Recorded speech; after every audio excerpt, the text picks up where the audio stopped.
Hello, আজকে চলে এসেছি একটা নতুন ব্লগ নিয়ে। আজকে হচ্ছে শনিবার, তো আজকে আমি সকালবেলা এখনো খাইনি, তো এখন বাজে প্রায় 11:30। তো চাল ডাল কালকে মা ভিজিয়ে রেখেছিল, তো ডালের চাপটি বানাচ্ছি। তো ডালের চাপটি আর কালকে আলুর তরকারি করেছিলাম আমি রাত্রেবেলা, রুটি আলুর তরকারি। তো আলুর তরকারি আর চাপটি দিয়ে সকালে খাওয়াটা সেরে নেবো। আর আজকে হচ্ছে আমাদের বাড়িতে ডিম বিরিয়ানি। তো অনেকদিন ধরে ভাবছিলাম ডিম বিরিয়ানি খাবো। চিকেন বিরিয়ানি তো খাই, বাড়িতে বানিয়ে খাই বা মা করে, তারপরে দোকানে কিনে খাই, কিন্তু আজকে ভাবছিলাম একটু ডিম বিরিয়ানি খাই। তো যেহেতু আগের সপ্তাহে চিকেন চাপ আর কি জানো পঞ্চরত্ন পোলাও খেয়েছি, ওর জন্য এবার চিকেনটা খাবো না, একটু ডিম বিরিয়ানি খাবো। ফার্স্ট ভেবেছিলাম কালকে রোববার আছে কালকে খাবো, কিন্তু কালকে আমি একটা স্পেশাল জিনিস করবো। কালকে আমি বানাবো একটু পিঠে। তো পিঠে খেতে ইচ্ছা করছিল, তো নারকেল কিনে আনা হয়েছে, গুড় কেনা হয়েছে। এবার আমি নারকেলটাকে সুন্দর করে আজকে কুড়িয়ে নেবো, আর কালকে বানাবো পিঠে। কি পিঠে বানাবো দেখা যাক, এখনো ঠিক করিনি। তো চলো আমি ব্রেকফাস্টটা সেরে নিই, আর ডিম বিরিয়ানি কি করে করি তোমাদের অবশ্যই দেখাবো। তো এটা চাল ডাল মা ভিজিয়ে রেখেছিল, তো সেটা দিয়েই চাপটি করেছে। তো নিচে তো করে খেয়ে নিয়েছে, আর চাল মানে গোলাটা ব্যাটারটা তৈরি করে রেখেছিল, তার মধ্যে পেঁয়াজ, একটু লঙ্কা, নুন এইসব দিয়ে ম্যারিনেট করে রেখেছিল। তারপরে আমি করে নিজের জন্য নিলাম, আর আগের দিনে আলুর তরকারি ছিল, তো এই দিয়ে খাওয়াটা সারছিলাম। তো সেরকম কিছু খেতে ইচ্ছা করছিল না, তো ভাবলাম ঠিক আছে হালকার মধ্যে চাপড়িটাই খাই। তো এইটা খেলাম, খাওয়া দাওয়া করে স্নান সারলাম, স্নান করে পুজোটা করে নিচ্ছি। আর কারণ আমি আজকে নারকেল কোড়াবো, যেহেতু পিঠে বানাবো, পিঠে খেতে ইচ্ছা করছে, পাটিসাপটা। তো এখন পৌষ পার্বণ আসেনি, তার আগেই খেতে ইচ্ছা করছে, ওর জন্য নারকেল কোড়াবো। আর মা আজকে করবে ডিম বিরিয়ানি, সকালে তো বললামই। তো দেখো ফার্স্টে ডিমটা কষাটা করে নিয়েছি, যেভাবে মাংস করে আদা, পেঁয়াজ, রসুন, টমেটো এইসব দিয়ে সুন্দর করে ডিম কষাটা করে নিয়েছে। আর ওখানে কড়াই সাদা তেল দিয়ে গোটা গরম মশলা ফোড়ন দিচ্ছে, আর ওইদিকে ভাতটা করে নিয়েছে। আচ্ছা, এটা কিন্তু আমরা ঘরে খাওয়া চাল দিয়েই করেছি, এক্সট্রা কোনো আলাদা করে বাসমতি রাইস বা বিরিয়ানির চাল দিয়ে করিনি।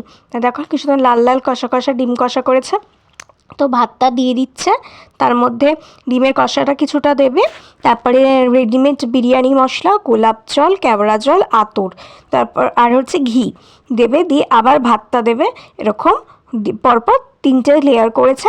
তো তোমরা তো মোটামুটি অনেকেই জানো বিরিয়ানি করা, আর জানো না তাদের আমি পরে একটা অন্য ভ্লগে দেখাবো। আর মোটামুটি একটা বলে দিলাম, তো মানে খুব ইজিলি হয়ে যায়। মানে হট করে বিরিয়ানি খেতে ইচ্ছে করছে, সবসময় তো চিকেন এনে খাওয়া সম্ভব না, ডিমটা বাড়িতে সবারই কম বেশি থাকে। আর গোলাপ জল, কেওড়া জল একবার এনে রাখলে, বিরিয়ানি মশলা আতর একবার এনে রাখলে অনেক দিনই চলে। তো তোমাদের ইচ্ছা হলে যখন তখন বানিয়ে খেয়ে নিতে পারবে। আর যেহেতু ঘরের চালে করেছি, আর কোনো প্রবলেমই নেই। তো আবার নতুন করে চাল করার, মানে চাল কিনে এনে আবার ভাত করার, তো ঘরের চাল দিয়ে হয়ে গেছে। তো দারুণ হয়েছিল বিরিয়ানিটা খেতে, মা খুব সুন্দর বিরিয়ানি বানিয়েছিল।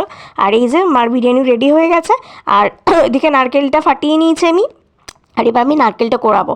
আর পাটিসাপটার রেসিপি আমি আলাদা করে তোমাদের সাথে শেয়ার করব, যদিও পাটিসাপটা যেদিনকে বানিয়েছি সেই ব্লগটা তো অবশ্যই শেয়ার করব, কিন্তু কিভাবে কি বানিয়েছি পুরো ডিটেলস ভিডিওটা আমি আলাদা করে শেয়ার করব, যেভাবে আমি পাস্তার ভিডিওটা শেয়ার করেছি।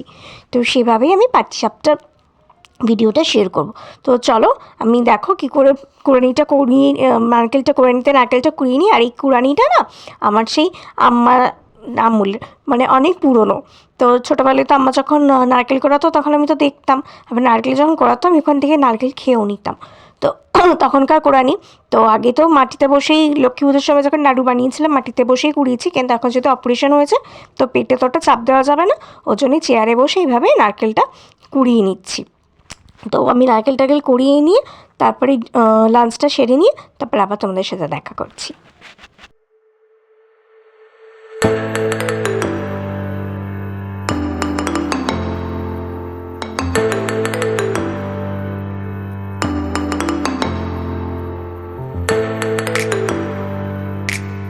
আর দেখো নারকেলের দুটো মালা এমন সুন্দর করে কুড়িয়ে নিয়েছি, একটুও কিছু লেগে নেই। দেখো পুরো নারকেলটাও কুড়িয়ে নিয়েছি, আর কন্টেনারে করে নারকেলটা ভরে রাখলাম, এটা ফ্রিজে রেখে দেবো, যেহেতু কালকে পিঠেটা বানাবো।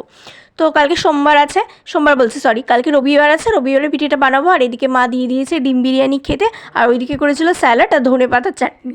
তো দারুণ একটা লাঞ্চ করে আমি এবার চলে গেলাম শুতে, আর একটা গল্প চালিয়েছিলাম, নিয়ে শুলাম।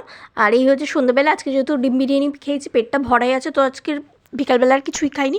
তো এই আমি, মা, সোনারূপা ভাই সিরিয়াল দেখছি। এটা আমার ফেভারিট সিরিয়াল ছিল যখন আমি ক্লাস 9-এ পড়তাম, না 8-এ পড়তাম, তখন থেকে হতো হয়েই গেল।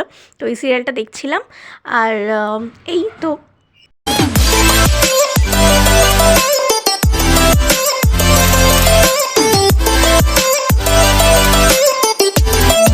তো এখন বাজে রাত 9টা, আর বাবা একটু আগে বেরোলো। আর আমি খাওয়া দাওয়া করলাম না আজকে কিছুই, কারণ যেহেতু দুপুরবেলা বিরিয়ানি খেয়েছি সেহেতু এখন কিছুই খাইনি।